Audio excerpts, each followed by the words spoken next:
a room of people, so delighted to have you all here.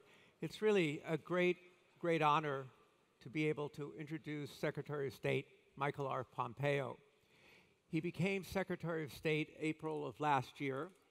Prior to that, he was Director of the Central Intelligence Agency.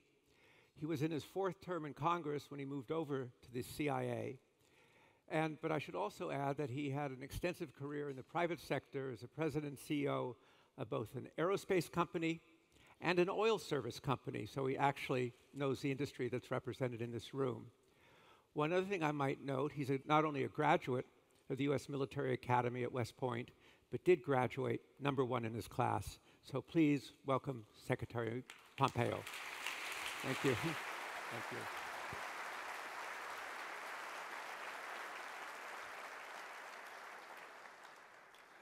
Thank you, Dan. Thank you all for joining me. I see you standing in the back. It's like church. There's empty pews in the front. If you want to come up and grab a seat. I do think, is there anyone from the Petroleum Equipment Suppliers Association here? I'm pretty sure I'm the only former member ever to serve as Secretary of State. So you should put that right on the front of your webpage. I think that's legal. Good evening, everyone.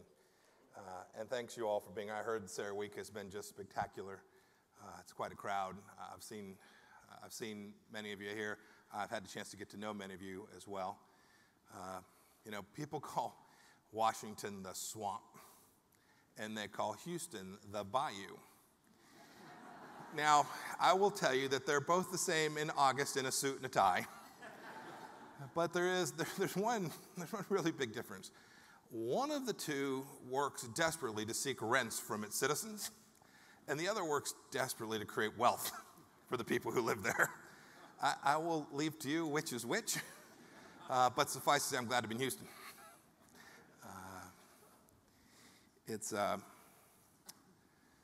It's great to join so many foreign dignitaries and business leaders as well that operate all around the world. I'll certainly spend a great deal of time tonight focused on the United States and the things I'm doing as America's most senior diplomat. But it's wonderful to see folks from all around the world who are involved in this important endeavor. Dan, thanks for your kind remarks. I've read Dan's work for an awfully long time. You all are familiar with the prize. But your ideas have informed me more broadly than that, more than just about energy. I'll talk about The Commanding Heights. It's a book that was written now 20-odd years ago, which I read in hardback. I paid full price, Dan. Thank you. But I think it's important for what it is that I'm doing as Secretary of State. As Dan said, I spent a fair amount of time in the oil and gas industry. I ran a small company. It was called Century International. We made and sold mud pumps and swivels and hook blocks and downhole equipment, and we distributed sucker rod. So I know the industry well, the whole 9 yards in oil and gas. I've spent a lot of time in Midland, Odessa, and Longview, and all kinds of Oklahoma and Canada. Is there anybody from Lufkin here tonight? So my partners and I swore that we would listen to the quarterly conference call for Lufkin every quarter until they mentioned Century is destroying their business. If we were small enough, it never happened, but we continued to live in hope that we could compete and grow and prosper in the way that so many of you have. My time as Secretary of State isn't that far removed from what I did running that small company headquartered in Wichita, Kansas. The reason why is something you know. It's obvious for all of you in the audience because we are now in the new age of discovery that history will remember as society changing in scale and global changing. Instead of sailing off to new lands the way it was done old school by Columbus and Magellan, we're making discoveries right here in the United States of America, right under our feet. And you all know that here in America, we have the free enterprise system to thank for this modern day miracle. And I want to talk about why that matters. Things like horizontal drilling and fracturing and the shale revolution, the oil derricks that dot the landscape all throughout the Permian Basin matters. New drilling technology and greater energy output are transforming American life and lives all around the world in the same way that the changes did when Spindletop first took place back in 1901. It was a game changer, and what this industry is doing today is game changing as well. I travel the world some, and when I do and meet with my foreign minister counterparts or presidents or prime ministers, they'll ask me, how did America come to do this? How did you literally blow out American energy production to go from a place of scarcity to a place of massive exports?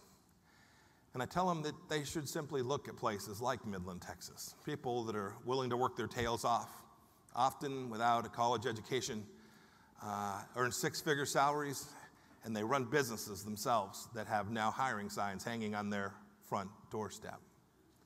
Look at places too like Katatovic, Alaska, the polar bear capital of the United States of America. There, a small native community is now working diligently to tap into the resources they have under their feet. And you see this in towns like Wichita, Kansas, all across America, that the economic struggles, the lack of jobs that took place for a decade no longer have to be. We can continue to be the engine, and the energy industry can continue to be the engine that succeeds in building out the United States of America. Now, recent history should remind us all that we're not just producing energy for Americans. It's never truly been the case, but less so now than ever before. Today, you all know we're exporting crude oil at levels that were previously unimaginable. It took two partners to achieve that. It took our shale producers and risk takers, and it took Congress lifting the oil export ban in 2015, which I voted for. You should all see me as I walk out and say thanks. You know, in August of last year, the United States surpassed Russia as the world's top producer. When it comes to global supply, U.S. oil production rose at the fastest pace in history, the largest one-year increase in oil production that the world has ever seen. That's awesome, and it's important. After all, only about a decade ago, we did live in a world where we imported 60% of our oil, and now we've shrugged off that oak of energy dependence. Not just thanks to oil, but we're doing the same in natural gas today as well, and I know there's more and even a brighter future there. We shouldn't forget, too, about the incredible growth in renewable energy. I'm confident that the American system, leaving the commanding heights in the hands of private risk takers, will allow that industry to continue to grow and export as well. I had the chance to meet with Secretary Kissinger about 2 months ago, and I was asking him about a handful of things, and he, 45 years ago, brought foreign ministers to his office to figure out how the world was going to deal with energy scarcity. A couple weeks back, I brought Dan into my office to talk about how the heck we were going to make sure we could get it from the American interior to the coast so that we could deliver this to foreign partners who are demanding this. And there, I want to turn to the real focus, the main topic, what our newfound energy abundance means for American foreign policy, what you all can help me and President Trump deliver to the world. It's very simple. Our plentiful oil supplies allow us to help our friends secure diversity for their energy resources. We don't want our European allies hooked on Russian gas through the Nord Stream 2 project, any more than we ourselves want to depend on Venezuela for our oil supplies. This desperate need for diversification is why we exported more crude oil last year to countries all across the globe, places as diverse as India, Japan, China, the Republic of Korea, Italy, Ireland, the United Arab Emirates. The list is long. It's why, shortly before the United States made its first LNG shipment to Europe, it made it to a place that people don't think about, a country of Portugal that now has access to American energy resources. You should all know, and I hope you've seen this. I've been doing this now all of 11 months, so I got it all figured out. I hope you have all seen that my team at the State Department is working hard to expand these relationships. Last April, we formalized a commitment to bolster Vietnam's energy security. In October, the State Department hosted its first dialogue with Australia on energy security. And these opportunities will just be the beginning. But truth is, here's my point. We're not just exporting American energy. We're exporting our commercial value system to our friends and to our partners. The more we can spread the United States model of free enterprise, of the rule of law, of diversity and stability, of transparency in transactions, the more successful the United States will be, and the more successful and secure the American people will be. Our model matters now, frankly, more than ever in an era of great power rivalry and competition, where some nations are using their energy for malign ends and not to promote prosperity in the way we do here in the West. They don't have the values of freedom and liberty of the rule of law that we do, and they're using their energy to destroy ours. Take China, just for starters. China's illegal island building in international waterways isn't simply a security matter. By blocking development in the South China Sea through coercive means, China prevents ASEAN members from accessing more than $2.5 trillion in recoverable energy resources. To contrast, the United States government promotes energy security for those Southeast Asian nations. We want countries in the region to have access to their own energy. We want to help them. We want to create partnerships. We want transparent transactions, not debt traps. We explore responsibly. China doesn't play by that same set of rules. Its values are simply different. You see that in places as diverse as Africa, where they often ship in their own labor, creating jobs for Chinese workers rather than for those in the local economy. It's using the debt trap, which I've referred to just a moment ago, to put these countries in a place where it isn't a commercial transaction, it's a political transaction designed to bring harm and political influence in the country in which they're operating. And many of you may not know this, China's largest creditor today, Latin America's largest creditor today is China. And we all know the story in Russia. It invaded Ukraine to gain access to oil and gas reserves. It in turn deprived Ukraine of the possibility of developing those resources for itself and using its pipelines and its networks to bring energy to its own people. Rather, it uses those pipelines to put pressure, political pressure, on the people of Ukraine.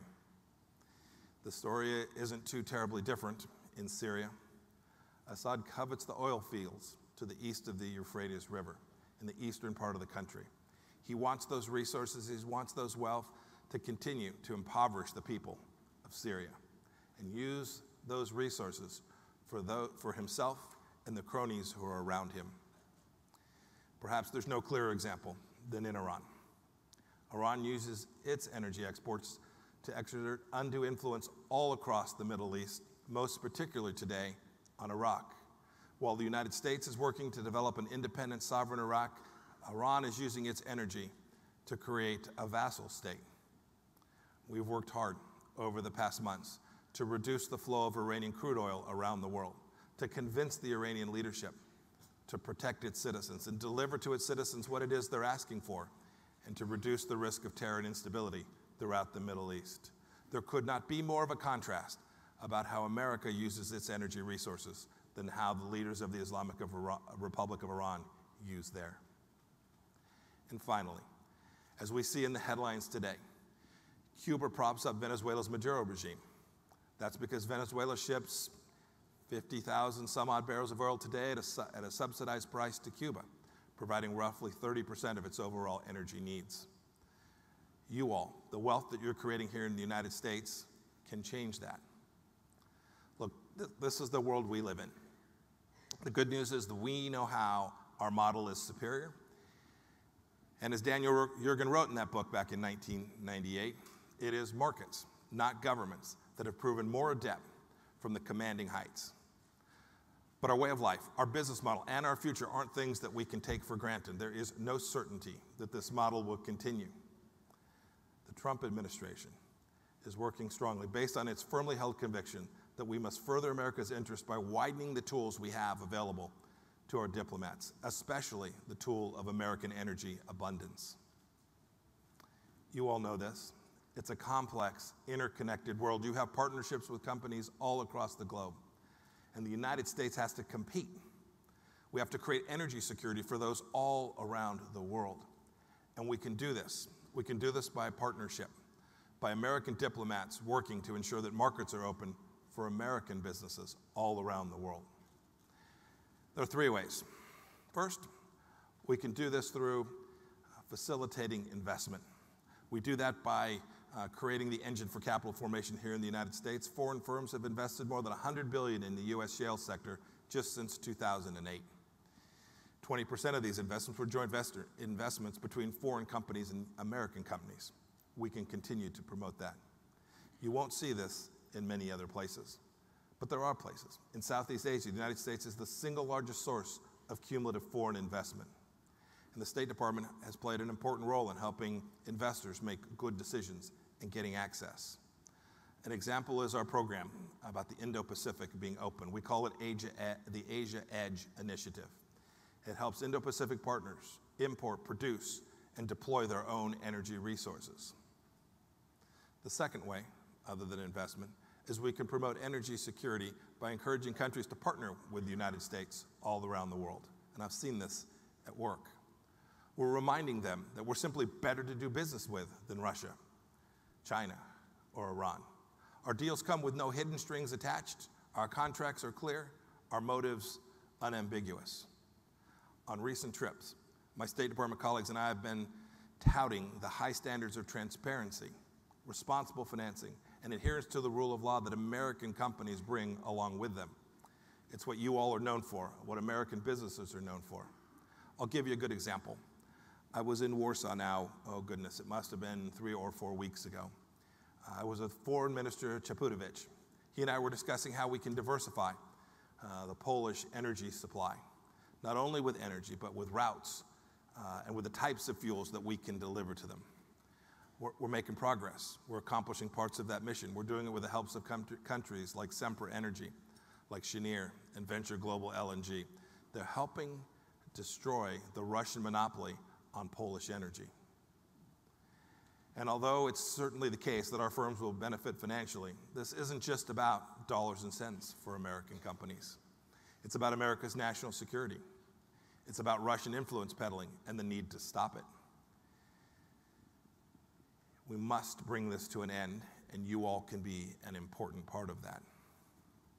You know, it was Winston Churchill who once said, when it comes to energy security, quote, safety and certainty lie in variety and in variety alone. That may not be quite true, but it's certainly an important thing for each of us to think about and American diplomats to help you deliver on. We commend countries like Croatia for what they're doing with the LNG terminal at Kirk Island, as well as Lithuania for taking similar steps to diversify and acquire energy away from the Russian footprint. That brings me to the third and final way that the State Department can help achieve this national security through energy abundance. We're pushing bad actors, those who use their energy towards malign ends, off of the target. I talked about Iran. You know its role in global energy markets. We know that role is diminishing. Its exports have tanked due to our pressure campaign, and we have every intention of driving Iranian oil exports to zero just as quickly as we can. We'll continue with sanctions until Iran behaves in the way normal nations do, without threatening assassination campaigns in Europe, conducting terror campaigns throughout Syria and Iraq, without underwriting Hezbollah. These are the ways that energy can keep Americans, Europeans, and Western countries all more secure. And we're committed to doing this. We're committed to using all of the economic tools at our disposal in Venezuela, where our sanctions to date on Venezuela kicked in back in January. We are hoping and working towards a good outcome there. We need to continue to build our energy security in the ways I've described. We need to roll up our sleeves and compete by facilitating investment all across the world and encouraging partners to buy from us and by punishing bad actors. State Department wants to work with each and every one in this room tonight, American companies and foreign companies alike.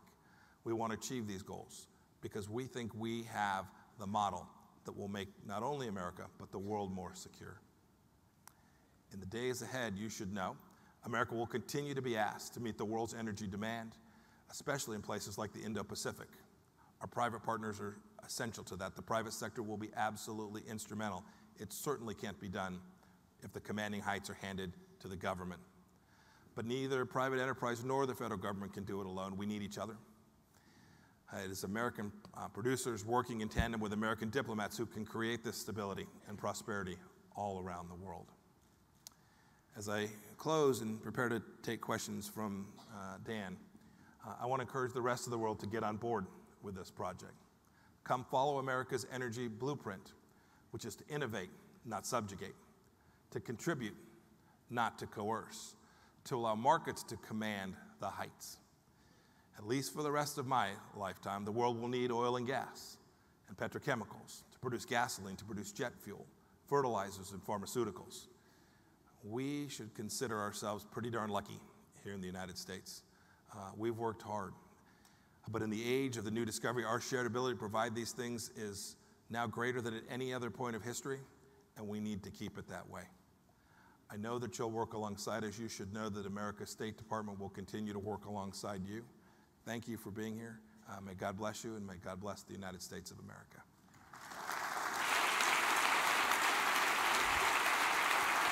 Thank you, Mr. Secretary. That was great. Thank you. Thank you, Mr. Secretary, for that quite far-reaching speech and those remarks and the mention of the commanding heights. Available in the lobby. Or online. Or online, yes. Yes. You know, as you described this massive growth and abundance, and I guess when you met Secretary Kissinger, your predecessor, you must have been a little envious of the position given what... Yes. Yes. I think so. Yeah. So you described the objectives. How is this abundance affecting the role of the State Department itself? And so this has always been, I mean, the State Department has 1,700 plus economic officers whose mission it is around the world. We're in 180 plus embassies whose mission is to ensure that American companies get a fair shake, a real opportunity. Our task now is to make sure we understand what it is you do, that we have the context for what it is you're trying to achieve. These diplomats haven't, for the most part, lived their life in the energy sector, so these are fields with which they may well not be familiar. But we're determined, and President Trump and I have both made clear that one of our missions is to make sure that our team knows that our team is on the field, that we're in every corner of the world, working to make sure that American companies have access without tariffs, without non-tariff barriers, all the things that you see in the news. You should, if you're operating the country and you haven't reached out to your embassy, America's embassy, you must do that. If you're in Washington, stop in, meet with Assistant Secretary Fannin and our team. We're determined to work alongside to understand and be able to help you all deliver the energy security that I described in my remarks. This evening you've mentioned, and in other important speeches, the Indo-Pacific concept. And how do you see the role of the U.S. position itself in terms of the overall growing competition in the region? So the challenge that's presented to America and to the world by China is different than one that we've confronted before. Our national security strategy defines how we think about China in the Trump administration.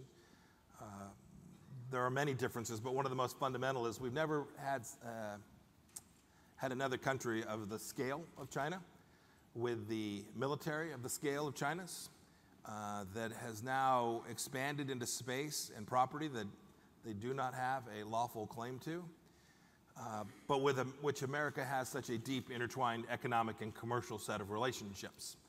It was often the case, as it is with certain countries today, that we don't have those commercial relationships, so we move away and try and drive them out of the marketplace. China is more complicated and more difficult, but no less challenging to ensuring that America's wealth creation engine is around 10 and 20 and 30 years from now. In the Indo-Pacific proper, I don't travel to any country in Asia, South Asia, Southeast Asia, where energy isn't a topic. I will be honest, depending on where I am, they mention it either in public or in private. Many of them don't have the capacity on their own to stand up to the coercive behavior of China, where China moves in and attempts to use its economic clout to influence and control their government. They all welcome companies from the United States. They welcome American capacity for the rule of law. They may not always say this, they may not always speak their mind publicly, but know that I literally not met a single one of those countries or leaders from one of those countries that didn't want more American opportunity, more American resources, more American technology and innovation as part of the mix. Right. You spoke about the Middle East, and of course the Middle East is always a central question, but your Middle East strategic alliance is a unique approach. How does energy fit into that, and how do you see the Middle East strategic alliance working with the other organizations in the group, like the Gulf Cooperation Council? So the Middle East Strategic Alliance is still in its very formative stages. There's still a lot of work to do. We have multiple pillars that we're trying to build an alliance around: the Gulf states, Egypt, Jordan,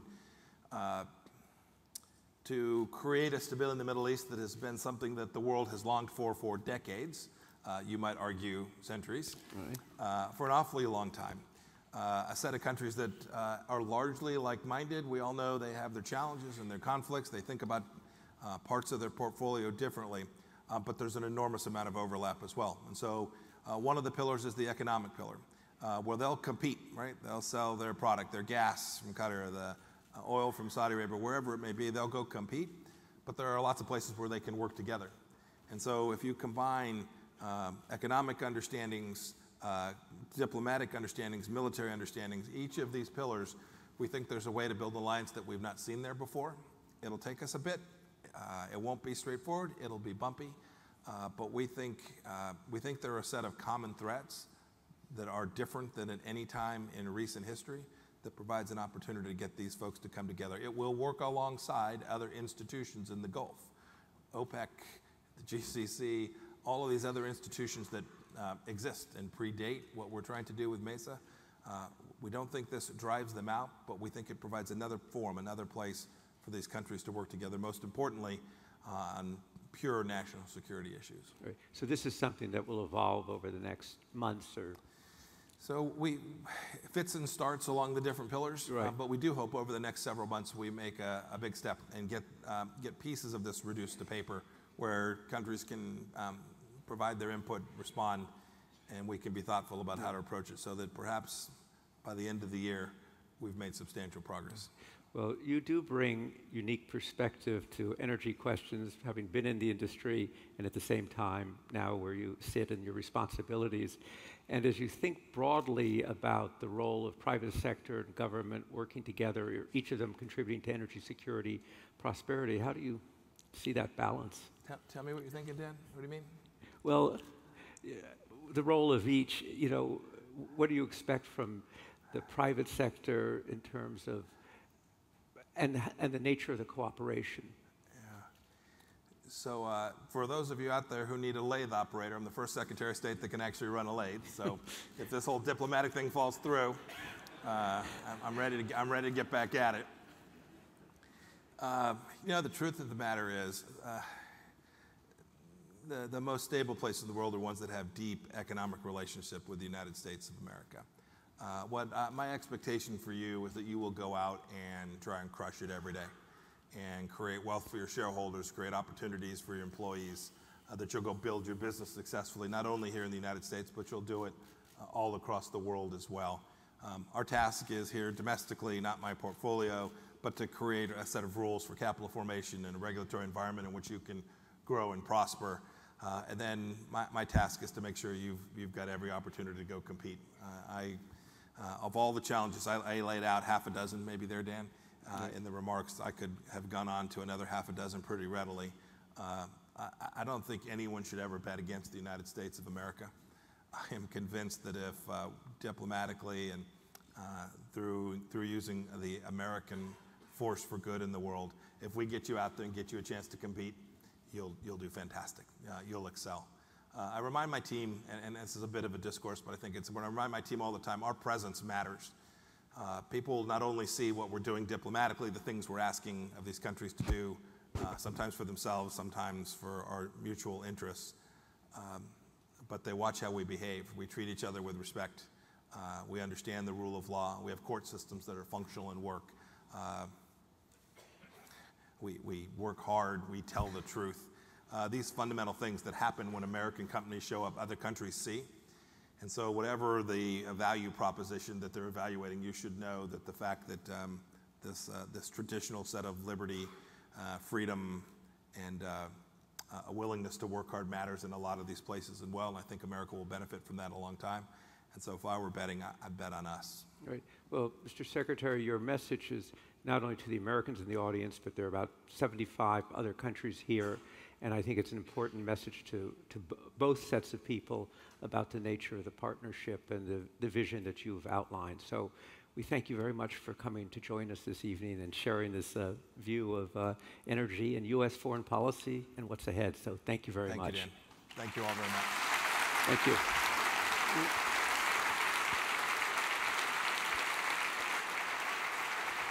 That was terrific. Thank you. I'll walk you out.